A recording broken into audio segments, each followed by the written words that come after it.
senga kibadde kisoboka nga sente zibadde nga mu buwumbi nga 8 zonna twali zijjeeyo zonna ne tuzigabira abantu baffe abeeru baga ne bawona ennaku eno n'obwavu balumidde ebbanga tewali nusu n'emu gye tujja kulekayo nga tetugigabye sente zonna tujja kuzijjayo kubanga za bannayuganda be bazikola be basasula emisolo ate batuwa ku misolo sente zonna tujja kuzijjayo tuzigabira abantu. Butereevu ebyo byali bigambo bya musajja Kato lubwama. Nyongera okujjukiza mukwano gwange nti oli ku Jika Media ensibuko y'amawulire.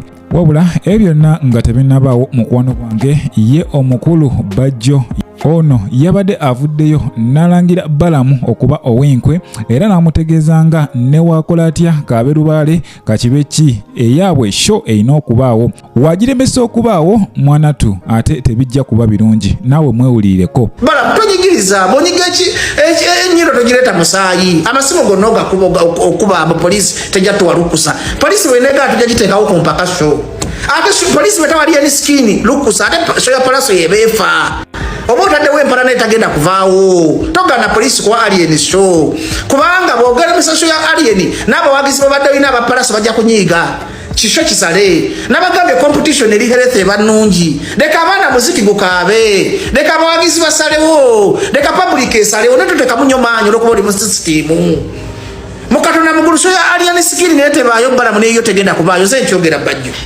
ate ze ndi komanda ndi jeno nze njagala nnyo palaso namwe n'abagenda okwagira palaso mugende sibayinaako buzibu naye bemuteka mu pingi-pongo theory gy'oyagala okukola Balamu nkumanyi oli mu pingi-pongo theory nze nkumanyi oli mafiya kati olina akazanyo koozannya olaba kino ekyana kikutadde ku pressure wenna otuuyana tonakyusa na saati ate olina esaati kumpi emu tonagikyusa yonna etuuyanye otandise okwogera ebitakwandagana mu kamera musima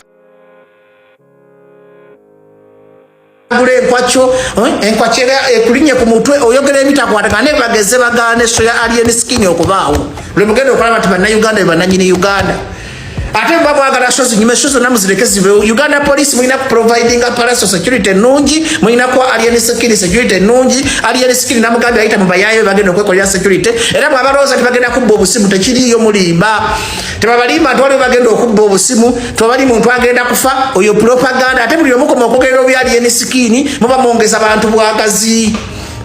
Oyo mukwano gwange ye Bajjo yo poliisi twalabyeko ku kiwandiiko ekiraga nti show ya alien skin yo yakubaayo zo empologoma ebbiri ez'abakyala mu music industry omukyala Spice Dana ne Shiba Kalungi bano bavuddeyo ne balaga side entuufu gye baliko era nga bagamba bo bali team Palaso. Jjukira omukyala Spice Dana y'omu ku bayimbi abasituka ennyo we yakola kolabo n'omwami amanyiddwa nga Palaso. Y'omu ku bayimbi abakyala abayitimuka ennyo oluvannyuma lw'okukola collaboration n'omukulu Palaso era ono agamba tasobola kubanga ate munange alekulira munywanyi we era tuzze tubalaba mu studio sessions ez'enjawulo bano nga tebeeta babeera babiri era ono yavuddeyo n'agula tickets za miliyoni namba olw'okuba nti akikolera mukwano gwe Pius Mayanja.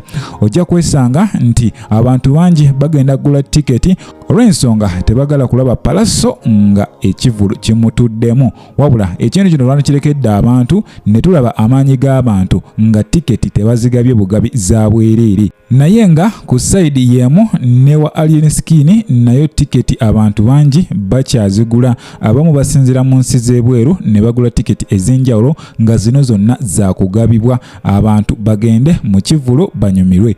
Mutuluba lyerimu n'omukyala Shiba Kalungi ono naye yagenze dda ku mukutu gwe mugata abantu n'ategeeza abantu bonna obutasubwa kivulu kya Love Fest kino nno nga kya Palaso n'abagamba bonna babeeyo. Jjukira emabegako awo omukyala Shiba Kalungi bali tebazigatta ne Palaso wabula ensonga zino zaatereera oluvannyuma lwa bano okutuuka ekiseera nga balina okubeera bonna mu federation era abayimbi bangi tubalabye beegasse oluvannyuma lw'okuba nti balina okwegatta wamu okusobola okuba nga ate munnange bafuna akathimbi era omukyala Shiba ayisibwa Shiba Olix bonna babeeyo mu Love Fest kubanga naye asuubiza ajja kubaayo abeererewo Palaso. Kitegeeza ku Love Fest suubirayo omukyala Spice Dana, suubirayo federation yonna kubanga president yennyini yavuddeyo n'agamba ekiba kibe fenna tugenda kubeerawo vice president waffe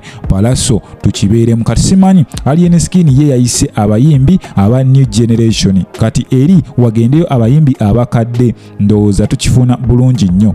Nyongera okujjukiza mukwano gwange nti oli kujjika media ensibuko y'amawulire. Eyo nno nga nkugyeyo ye omukyala Ajati Kulthum ebyono tebinagwa, agenze maaso n'ategeeza nga ye omwami we wali omusiraamu era waddembe okubanga munnange afuna omukyala omulala yenna, kubanga eddiini y'obuyisiraamu eragira abakyala bana, wabula eriko akakwakkulizo singa oba olina obusobozi. Tekitegeeza nti woba oli musiraamu ogende munnange nga obonyaabonya abaana b'abendi nga tobawa buyambi ozaalamu buzaazi. Olwono ategeezezza nti baawe ayina eddembe lye okubanga munnange amwongerako aki endala. Ono nno nga asiimulawo munnange ebibadde bimwogerwako nga we baamusuulawo omwami yafunye omukyala omulala. Ono agamba takiinaamu buzibu, omusajja asobola ofuna omukyala omulala.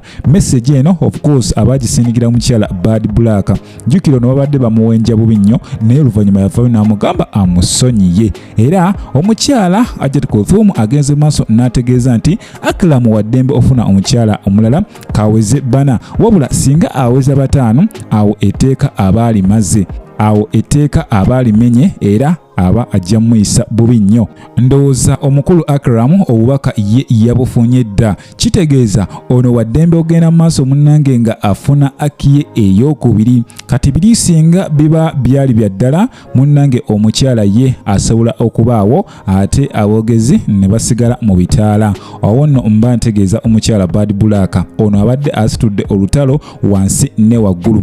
Wabula eyo nno nga nkugyeyo sigenda kulwayo nnyo. Ye omuyimbi Eddie Kenzo ono yavuddeyo n'alangira omukulu Big Eye. Ono nno nga amugamba ssebo, wobanga ogamba big talent twagitandika babiri, lwaki tewagisitula n'ogenda nayo? Era ono yategeezezza nti Big Eye yasalawo okubanga ate munange alekulira ekibiina oba alekulira brand eya Big Talent olw'ensonga ono yali akuze bw'atyo nayagala alabike nga yeetongola. Nga obimanyi munnange waliwo essaawa etuuka nga teweetaga kubeera under somebody, nga teweetaga kubanga oli controlled ng'olina okusalawo gwe ng'omuntu. Wabula Eddie Kenzo agamba ye tekiinamu buzibu era n'amuleka n'agenda. So Big Eye lekerawo okwesiba ku Big Talent. Eddie Kenzo yagamba ekibiina yakitandika yekka era singa gwe wakitandika wandibadde ogenda nakyo. Naye nga n'abaana aba Ghetto Kids bavuddeyo ne beegaana Eddie Kenzo. Bano bagambye Eddie Kenzo wagenda otusanga olwere twaliwo twali established, just tuwakola naawe n'otuwa hype, naye nga naawe twakuwa hype.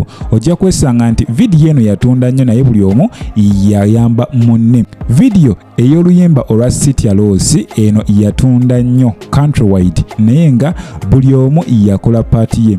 Without Eddie Kenzo aba Ghetto Kids bandibadde tebakikola kye bakola, and without the Ghetto Kids vidiyo eno osanga teyanditambudde kutuuka gye yatuuka. So nyinza olowooza nti bano buli omu alina kye yakolera munne, bandibadde basiima busiime, buli omu n'asiima munne okusinga okubeera nga beesunaasuna. Buterevu mukwano gwange, nyongera okujjukiza nti obadde kujjika media ensibuko y'amawulire. Gwatanaba kubanga osubscribinga, genda maaso subscribinge, likinga, commentinga, tusobole okubanga ate munnange tutambula ffenna.